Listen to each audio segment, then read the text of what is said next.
Paramore? Now that's a name I've not heard in a long time. A long time.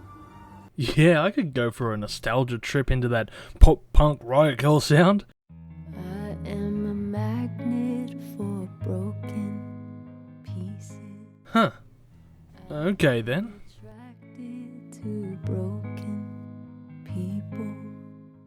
Hi people and hello my Chili Con Carnage crew, it's Chili here for a 5-minute review on Paramore's newest album, This Is Why. And don't forget, we do live streams every Friday, make sure to check it out. Now I haven't been keeping up with the band's activities since their last single, Ain't It Fun, released just over 10 years ago, and to be fair, I only heard a few of their songs before that. When Riot came out, I'll admit I was slightly forlorn for redheads and the band's image caught my attention, plus their tune Misery Business kicked ass. Without reading the upcoming albums to be released, I knew that Paramore was due because there was this one article that was just continuing to be played from NME about Fat Mike and Hayley Williams, and about 200 times I saw this article, and I'll discuss that a bit later. But first, let's talk about the music. The word that I've most commonly seen attributed to this album is mature.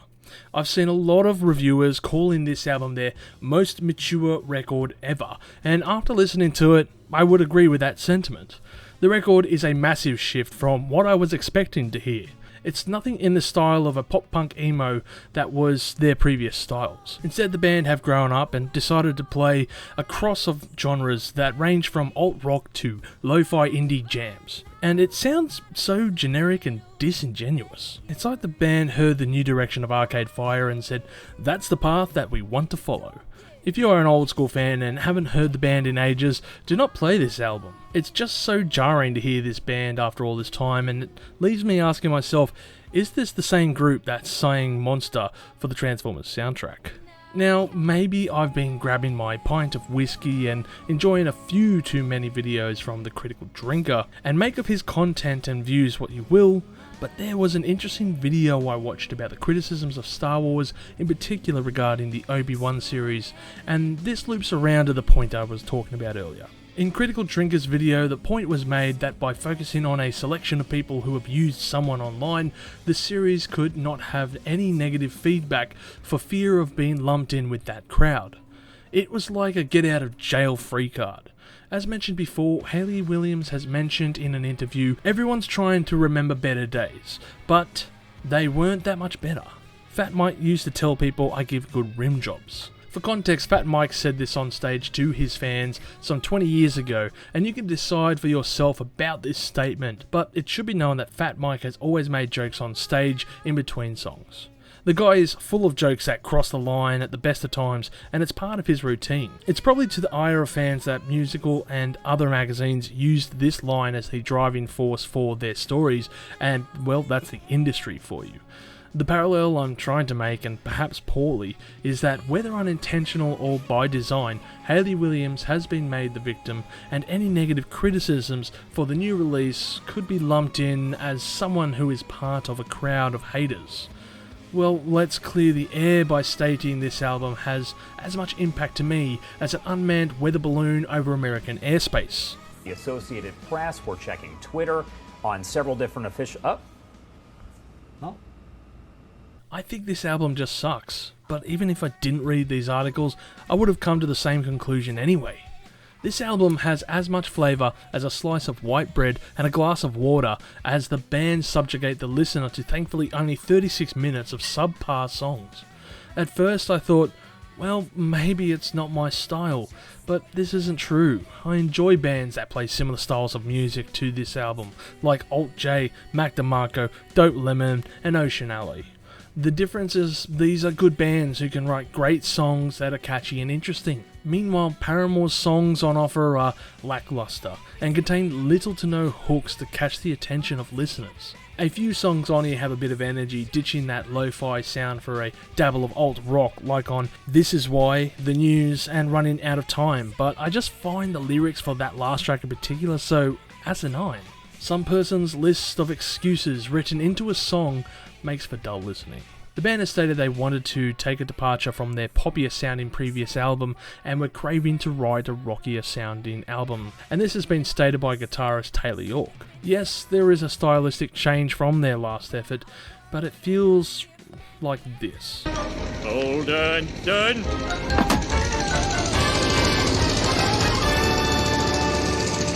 The sound of this record comes across as a subpar effort of a later era Cranberries mixed in with the 1975.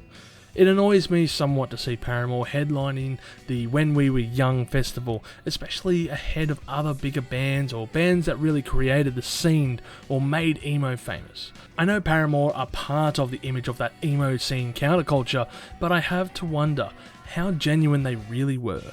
Is this a band that wanted to write certain music but was pushed by record execs to write for a certain crowd?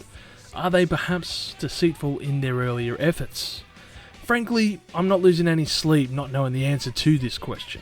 They only had a handful of tracks that I enjoyed at the end of the day. Whether it was manipulation from the record execs or a shallow move from the band, I couldn't care to find out, because in the end, the result to me is this is one lackluster ballfest of an album that is getting hype because of an interview about another big name in the music scene who doesn't give a fuck and stayed true to his style for his 40-year career.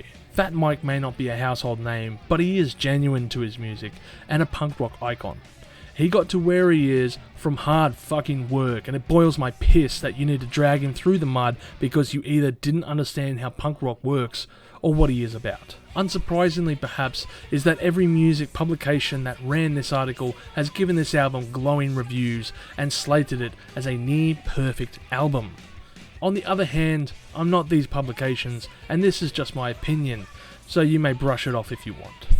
Overall, I will rate this album at 500,000 chilies on the spicy scale, with the news saving it from an even lower score. Maybe This Is Why to a small degree.